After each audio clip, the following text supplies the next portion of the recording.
Iran Israel युद्ध से बाजार ध्वस्त।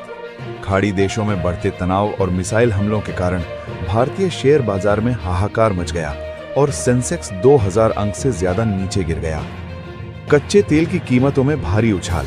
वैश्विक बाजार में ब्रेंट क्रूड ऑयल की कीमत $110 प्रति बैरल के पार पहुंच गई है, जिससे भारत में पेट्रोल डीजल की कीमतें बढ़ना तय है। निवेशकों के डूबे करोड़ों रुपए।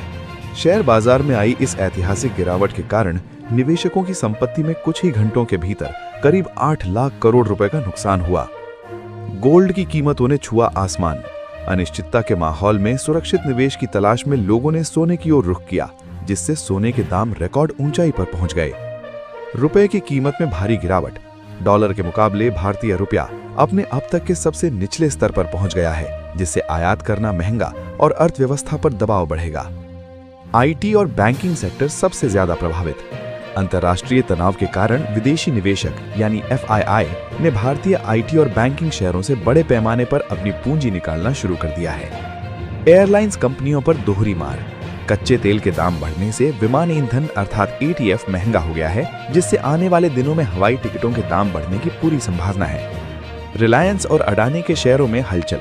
एनर्जी सेक्टर की दिग्गज कंपनियों के शेयरों में भारी उतार चढ़ाव देखा जा रहा है, जिससे छोटे निवेशक काफी डरे हुए और असमंजस में हैं। सरकार की आपातकालीन बैठक। वित्त मंत्रालय और आरबीआई के अधिकारियों ने बाजार की स्थिति और महंगाई को काबू में रखने के लिए एक उच्च स्तरीय समीक्षा बैठक बुलाई है। लॉजिस्टिक्स और ट्रांसपोर्ट होगा महंगा। डीजल के दामों में संभावित बढ़ोतरी के कारण माल ढुलाई की लागत बढ़ेगी, जिससे फल, सब्जी और अन्य जरूरी सामानों की कीमतें बढ़ेंगी। विदेशी पोर्टफोलियो निवेशकों की बिकवाली। ग्लोबल मार्केट में डर के माहौल की वजह से विदेशी निवेशकों ने भारतीय बाजार से एक ही दिन में रिकॉर्ड बिकवाली कर सब कुछ उंगा दिया। क्या है सुरक्षित निवेश का विकल्प? मार्केट विशेषज्ञों की सलाह यह है कि इस अस्थिरता के समय में निवेशकों को जल्दबाजी में शेयर बेचने के बजाय एफडी या बॉन्ड्स पर विचार करना चाहिए। ऑटोमोबाइल सेक्टर पर मंदी का साया। बढ़ती इनपुट लागत और ईंधन की कीमतों के कारण कारों और दुपहिया वाहनों की मांग में कमी आने की आशंका जताई जा रही है।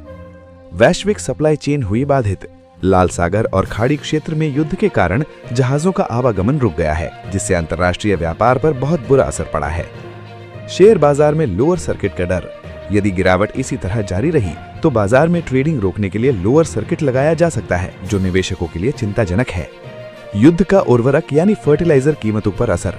खाड़ी देशों से आने वाले कच्चे माल की कमी के कारण खादों के दाम बढ़ सकते हैं, जिससे भारतीय किसानों की खेती की लागत बढ़ेगी। क्रिप्टो करेंसी बाजार में भी भारी गिरावट। शेयर बाजार के साथ साथ बिटकॉइन और अन्य डिजिटल संपत्तियों की कीमतों में भी भारी गिरावट दर्ज की गई है।